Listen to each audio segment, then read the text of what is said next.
kind of keeps progressing. Was that as good as you seen them pitch? Yep, and I pitch and add ability on the back end. I thought him and Tanner, I thought they showed the same power, same strength, but they shaped their pitches so much better. The execution of the pitches. I saw a plus changeup show up for Bailey today. I saw a breaking ball that played well. When he got to 2 strikes, we didn't have a couple of misses above the zone. They were executed to the floor, whether they struck the batter out or whether it extended another bat. Just the execution of his pitches is about as good as I've seen him. I felt like last year he could go out and have success with a fastball and we could play good defense, but he had a lot of strikeouts today and he really executed a ton of pitches. It was fun to watch.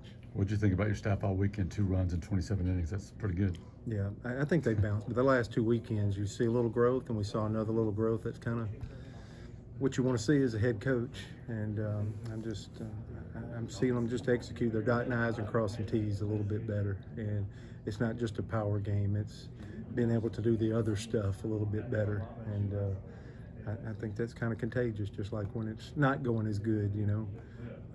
I think they took a deep breath. I think they've come out pretty convicted and executing a lot of pitches the last 2 weekends. It wasn't a day where you guys beat it around the yard a ton in turn, but you guys played offense. Was that fun to see? I mean, you had a safety squeeze and you know, sack fly, doing those things that you're going to have to do in close games. Yep, and I think you could see the whole rhythm of how Gabe was running the game was different.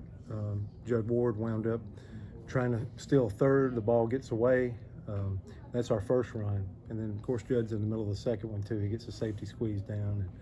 And then he gets his hits. His last 2 swings of the bat is about as hard as you can hit a baseball. But it definitely felt like through that first 3, 4, 5 innings that we were going to have to do everything we can to understand the premium or the concept of scoring 1 run. And, you know, some of that has to do with Chicago State doing a good job.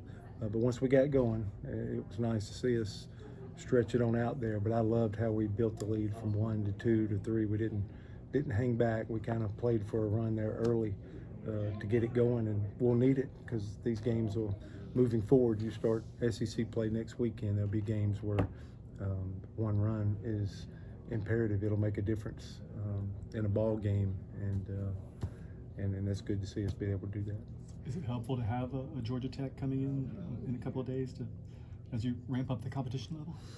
Yeah, but I want our guys to understand there's one way for us to execute pitches. There's one way for us to try to have an at bat. There's one way regardless who's in that other dugout. And but I always welcome good competition because that's how you sharpen and that's how you grow a little bit. So. Georgia Tech will come in here. Wofford's off to a great start, so we'll have 2 real tests here. I'm excited about spring break for our guys. I think they get to take a break from the classroom. Guys that are behind probably need to manage some time to stay with it, to be prepared when we kick back up. But I always thought spring break and any of your road trips are a great time for a team to get closer together. So we'll get to play some, but we'll get to probably hang out and break bread a little bit and while everybody's going and enjoying their spring break, we'll get to spend time and continue to grow this team this week against great competition.